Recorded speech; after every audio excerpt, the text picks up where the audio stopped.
మనం చూసినట్లయితే అబద్ధ బోధకులను కూడా మనం చూస్తుంటాం.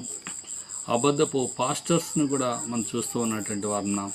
అదే సమయంలో నిజమైనటువంటి క్రైస్తవులుగా ఉండేవారిని కూడా మనం చూస్తున్నటువంటి వారున్నాం.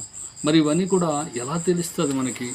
ఈ సంగతులన్నిటినీ వాట్ ఈజ్ ద ట్రూ, ఏది సత్యము అనేది మనకి ఎలా తెలుస్తుంది అని అంటే, మరి దేవుని వాక్యం ద్వారా మాత్రమే మనం వాటిని తెలుసుకోగలము.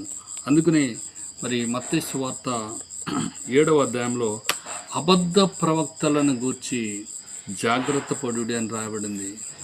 ప్రతి ఒక్కరు కూడా అబద్ధంగా ఉండే పాస్టర్స్ కావచ్చు, ప్రవక్తలు కావచ్చు, వారు ఎలాగుంటారంటే గొర్రె చర్మములు వేసుకుని మీ వద్దకు వత్తురు.